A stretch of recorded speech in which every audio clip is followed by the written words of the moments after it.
नमस्कार, good morning. मी प्रेरणा, आपल्या सगळी प्रेरणा चॅनलवरती तुमचं स्वागत करत आहे. कसे आहेत सगळे? बघा, आजची गावची सकाळ सकाळ म्हणजे मी 8 वाजता भावाने उठवलं. पाणी पण भरायचं होतं. पाणी भरलं आणि कपडे पण धुवायचे होते थोडेसे, त्याचे ते धुतले. मग माझं मी आवडलं सगळं. आजही संकष्टी, मी काय संकष्टी वगैरे काही करत नाही. आता आली आहे मुद्दाम एवढ्या वर्षांनी गावी, तर काहीतरी गोड तर बनवलं पाहिजे. मस्त शिरा बनवला, तुपातला शिरा बनवला, कारण तूप होतं आईच्या हातचं.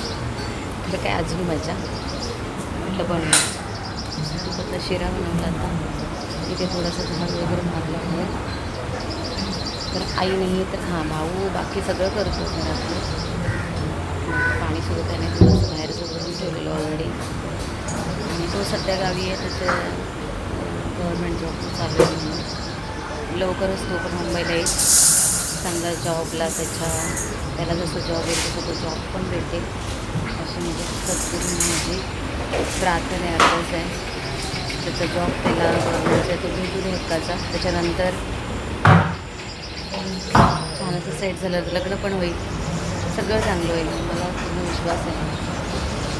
माझ्या घरच्यांचं सगळं चांगलं आहे. आणि जेव्हा पॉझिटिव्ह एनर्जी भेटते ना, तेव्हा पॉझिटिव्ह गोष्टी होत असतात. नाहीतर कोणी काही करू दे, तर ते होईल. आणि बघा किती सुंदर सकाळ आहे, मस्त, खूप छान. आणि रोड टच घसल्यामुळे आणि खूप छान वाटतं, मस्त वाटतं, खूप फिलिंग छान आहे. मी माझ्या गावी आली ना, म्हणजे असं काही नाही, माझं सासर तर खूप छान आहे. भले रोड टच नाही आहे, पण ते पण खूप छान आहे. आणि माझं माहेर तर खूप सुंदर आहे, अगदी रोड टच आहे, माझ्या मुंबईच्या घरासारखं. एकदम एस टीमधून खाली एस टी स्टॉप आहे, तिथे उतरलं की डायरेक्ट 1 मिनिटात घरात. त्यामुळे आणि छान वाटतं. आतासुद्धा बघा इथे नवीन नवीन बरेच जणांची घरं, नवीन बंगले झालेत. एकाच घराचे 2 बंगले आहेत, खूप छान वाटत. मी आता भावाला ते सांगत होतं.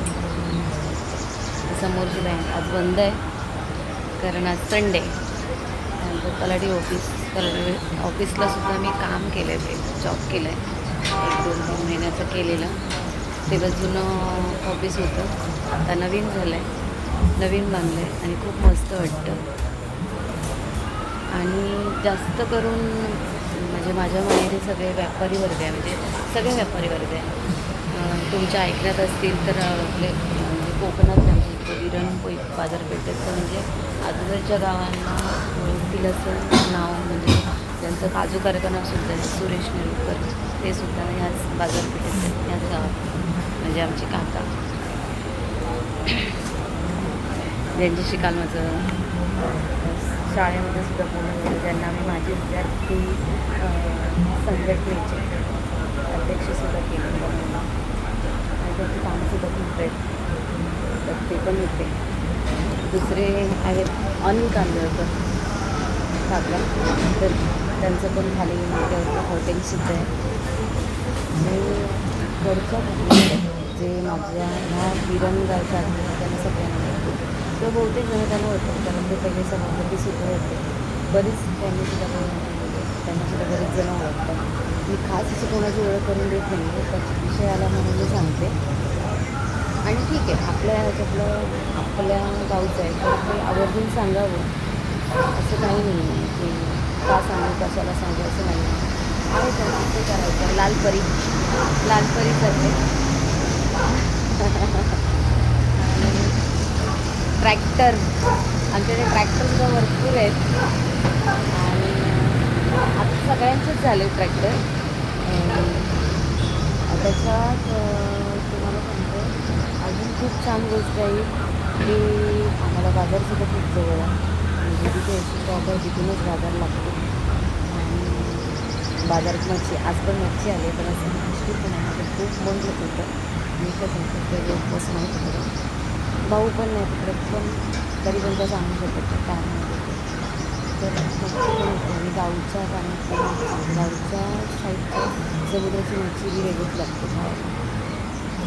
मग त्याचे मच्छीचं सार असू दे, आमटी असू दे किंवा काही जेवण असते पाण्यातून बनणारं कोणत्या पदार्थ खूप छान लागतं. तर हे आमच्या माईंचं घर, माई मुंबईला असतात. तुम्हाला दिसणार नाही त्यांच्या बरोबर तर बंगालच्या बाहेर मुलं. आणि एक खासियत आहे आमच्या गावची की ज्यांची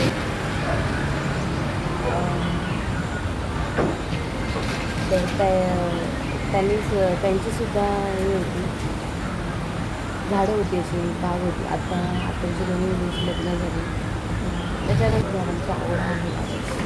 आतासुद्धा मी तुम्हाला पूर्ण परिसर मागचा पण दाखवला असता, पण मागच्या परिसरात भाऊ बोलत होतं की आता कसं इथे कोण राहत नाही, मागे लाकडं वगैरे ठेवलीत, काय ते जळण बोलतात, जळणाचे. मग तिथे बाहेर मागे रान असल्यामुळे ना सांगू शकत नाही, छोटी जनावरं वगैरे येतात आतमध्ये. त्यामुळे तो दरवाजा उघडाच आहे, 1 सेकंड पण दरवाजा उघडून ठेवायला देत नाही तो. लगेच ताई बंद कर दरवाजा, काहीतरी येईल पुन्हा, तुला माहिती नसेल तू पाठीमध्ये येशील आणि आतमध्ये घेतली कोणतरी येईल. असं होतं, म्हणजे बंद केलं. तुळस आहे घर पण म्हणजे दाखवलं असं बरं, पण दाखवून जरा घरात व्हिडिओ काढला, घरातला काढला आतमधला. आता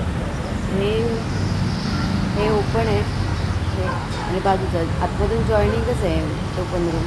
म्हणजे 2 नावांना 2 असं आईने विचार करून ते बांधलं. तो बंद आहे, तिथे सगळं स्टोरेज ठेवलं आहे सध्या आईने. पहिलं त्या रूममध्ये सगळं जेवण व्हायचं, सगळंच व्हायचं. आणि खूप म्हणजे तिकडे विंडो वगैरे असल्यामुळे छान वाटतं, अजून मस्त वाटतं.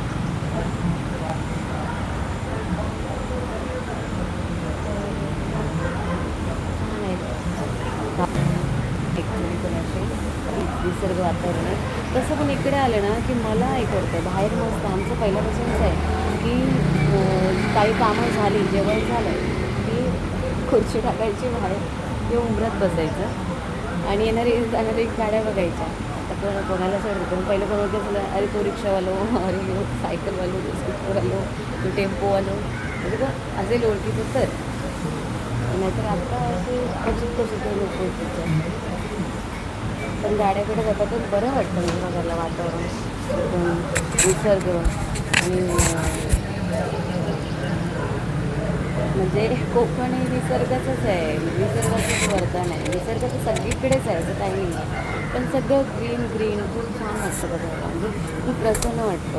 आपल्या दरवाजाच्या बाहेरच्या बसून पाऊस बघणं, येणाऱ्या जाणाऱ्या गाड्या बघणं, किंवा जे पावसाचं ह्याच्यात काय होतं पावळ्यातलं पाणी, गावाला म्हणतात पावळ्यातलं म्हणजे ह्याच्यामध्ये कौलातून खाली पडणारं पाणी.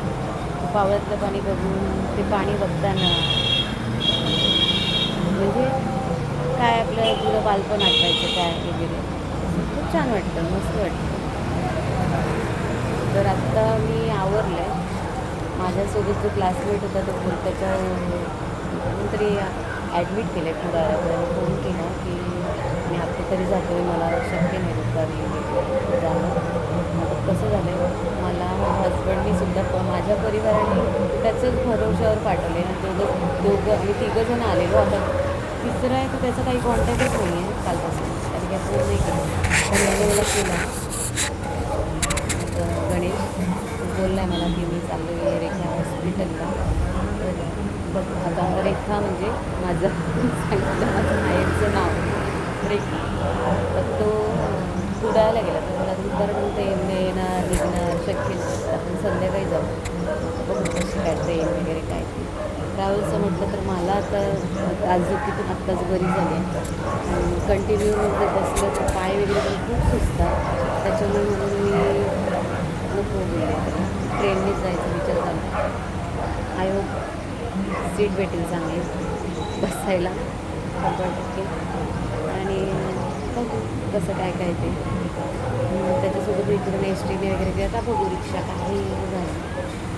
आता मी नाश्ता घेतला तसा खाल्ला नाही, तर खाते नंतर मग जेवणाचं बघू काय व्हेजच बनवायचं की नॉनव्हेज.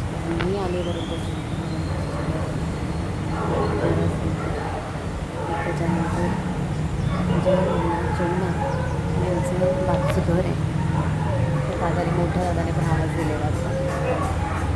नंबर काय म्हणून. त्याच्या घराकडे जायचं आम्हाला वैदिक त्या 2 नंबरच्या. रात्री गेलो दादा त्याच्या बायकोक आवाज देऊ नाही तर म्हणणार ताईला सांगितलं काय आवाज नाही काय नाही नाही. तर बायकोक सांगून येलो घरात हिला हात दाखवलेला जाऊन येते भेटा. त्याच्याकडे दुपारनंतर जाईन किंवा मग जाता जाता आवाज देऊन जाईन. आणि इकडची तर घरा बंदच सध्या. आमची इकडची शेजारी ते तरी गेल्यात मला माहिती नाही आहे. असं आहे की माझं जाणं नाही त्यांच्याकडे. आणि जाणं नाही म्हणजे नाही तर जाणंच नाही. ही सगळी घरं पहिली चालू होती. हे तर यांच्याकडे घरी सगळे लोक त्यांची मुलं सगळे असते. माई समोरची माई पण असते. माईकडे जायचं पण नाही. शिरा वगैरे खाल्ला आणि त्याच्यानंतर पुन्हा पाऊस अचानक पडायला लागला. मला तर पाऊस म्हणजे खूप आवडतो. पहिला आवडायचा नाही पण जशी मोठं आहे तसे प्रत्येक निसर्गाचा आनंद आहे. तसं बसून पाऊस बघणं त्याची वेगळीच मजा असते. मी आनंद घेते. किती छान वाटते बघा. किती मस्त वाटते पाऊस पडतंय. किती छान वाटते बघा. निसर्गाचा आनंद ज्या त्यावेळी ऋतूप्रमाणे घ्यावा असं माझं तरी मत आहे.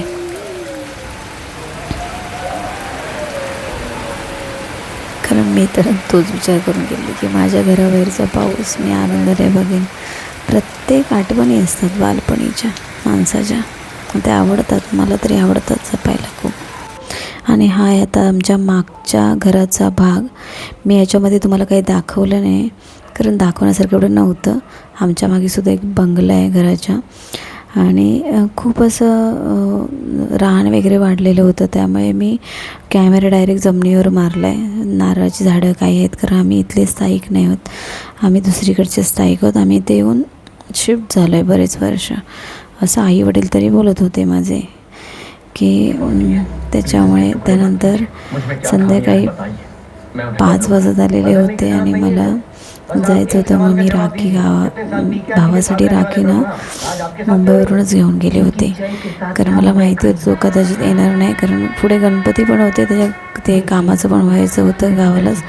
त्याच्यामुळे त्याने आणि तो मला सांगत अगं तो व्हिडिओ काय काढू नको. म्हटलं थांब जरा. काय मग बोलला नाही तो. त्यानंतर तांदूळ घेऊन आले जाऊन आणि त्याला तिलक वगैरे केला. आणि तो बाहेरनं वारा लागत होता त्याच्यामुळे ना तो दिवा पण सारखं ना विजत होता. मी 2-3 वेळा लावून तो राहिला. आणि म्हटलं याला राखी बांधून घेते कारण गेल्या वर्षीसुद्धा मला जाताना आलं तब्येत ठीक नव्हती आणि तो डोंबिवलीमध्येच होता तेव्हा इकडेच. पण मग मी दोघांसाठी राखी पाठवून दिलेली मुलाकडे. आणि मग त्यांनी राखी बांधली. म्हटलं ह्यावेळी गावी जाते नाही असे तर म्हटलं राखी घेऊन जाऊया. मग राखी घेऊन गेली मी. त्याला बांधले वगैरे. आणि ॲक्च्युली मी गोड काहीच नेलं नव्हतं. आणि मार्केटमध्ये आहे आमच्या सगळं पण जायला मला वेळ नव्हता. आणि पहिल्यापासून सारखं ओव्हर असं मार्केटमध्ये जाणं मला नाही आवडत अगदी लग्नाच्या आधीपासून. त्यामुळे मी नाही गेले खाली. मग साखर होती तीच त्याच्या तोंडामध्ये घातली. बघा दिवा पुन्हा विजला वाऱ्यामुळे. पुन्हा लावला तो. आणि ओवाळून वगैरे घेतलं त्याला कारण घड्यासमोरच 5 वाजले दिसत आहेत. आणि मला माहिती होतं 5:15पर्यंत ती एस टी येते. आता त्याच्यात मला माझ्या मित्र क्लासमेट आहे ना त्याने कॉल करून तो कुठेतरी गेलेला ॲक्च्युली पुन्हासुद्धा.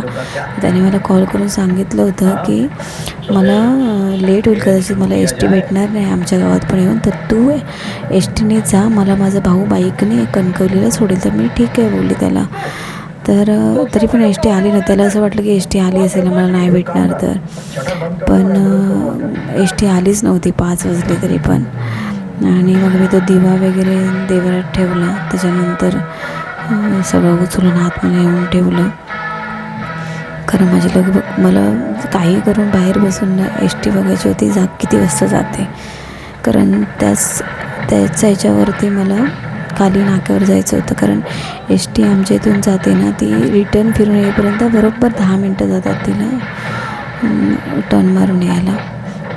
म्हणून मी म्हटलं थोडंसं आवरून घेऊ पटापट. बॅग वगैरे सगळं मी आधीच ऑलरेडी भरलेली होती, सगळं आवरलेलं होतं. कारण झाडं पण घेतलेली सगळी पॅक करून व्यवस्थित, कारण का जाता जाता घाई नको म्हणून.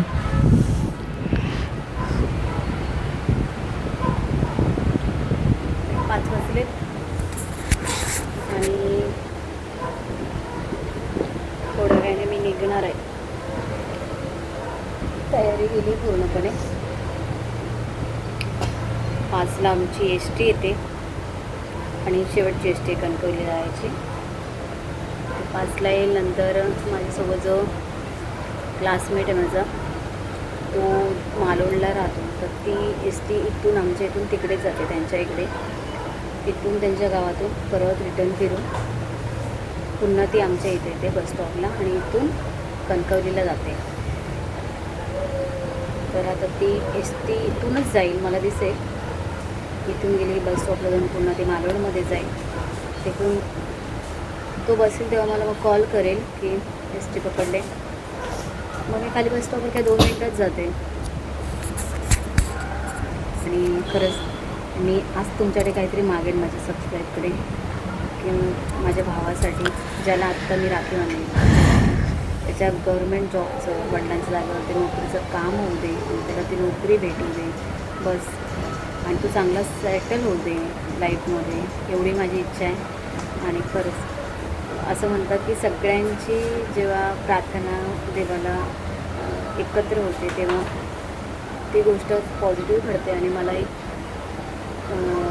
100% वाटतं त्याचं काम यावेळी होणार 100%. मला एवढी वर्ष लागली, 26 वर्ष गेली आणि खूप प्रयत्न केले, पण काही कारण काय समजलंच नाही आहे. पण आता तरी व्हावं मला अशी खूप इच्छा आहे. कारण 26 वर्ष आणि ती हक्काची नोकरी आहे वडिलांची माझ्या. आम्ही सगळ्यांनी परमिशनसुद्धा त्या नोकरीसाठी दिले, सगळं लिहून दिलेस.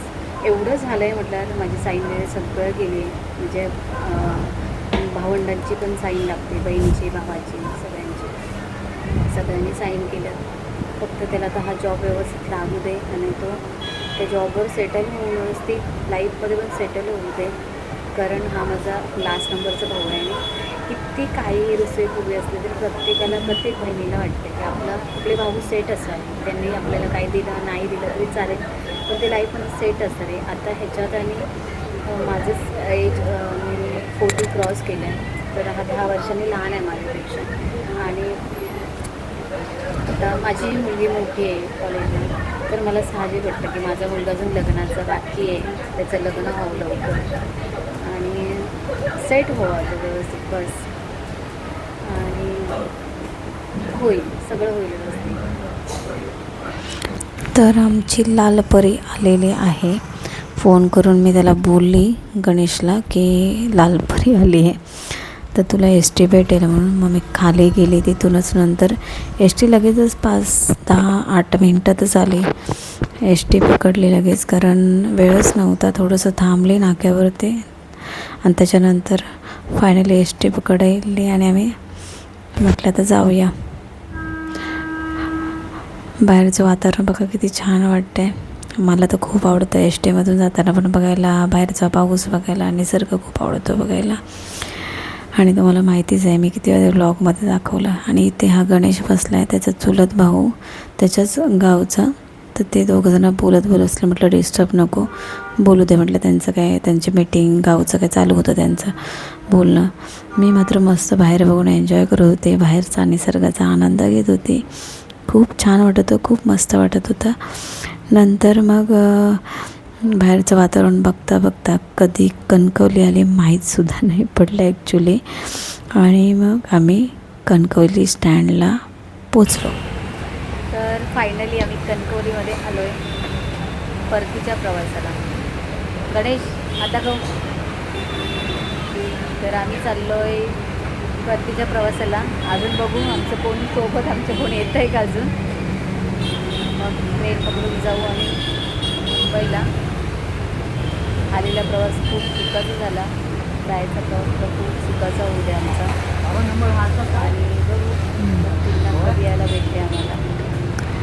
तर इथे गणेशच्या वाईफला मस्का पावभाजी होते तर त्याने ते घेतले. नंतर फणसुले बघायला गेलेलो मार्केटला, ते नाही भेटले. मग तसंच फिरत फिरत आलो. मला भूक लागली होती. कालवणमध्ये गेलो मी, जेवली कारण गणेश घरातून जेवून आला. नंतर 10-15 मिनिटात आवरून आम्ही स्टेशनला आलो. तिकीट वगैरे काढली असेल आणि जी 15 मिनटं लेट ट्रेन होती ना, ती अगदी 5 मिनटात अनाऊन्समेंट झाली की ट्रेन येते म्हणून. मग तसेच आम्ही वरती गेलो आणि ट्रेन आली.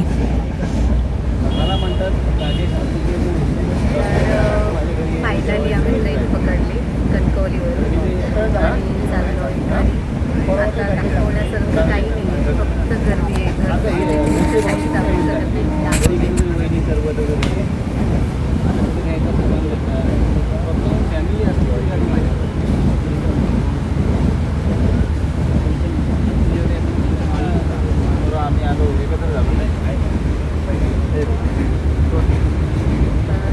सगळीकडे गर्दी आहे आणि नक्की सांगेल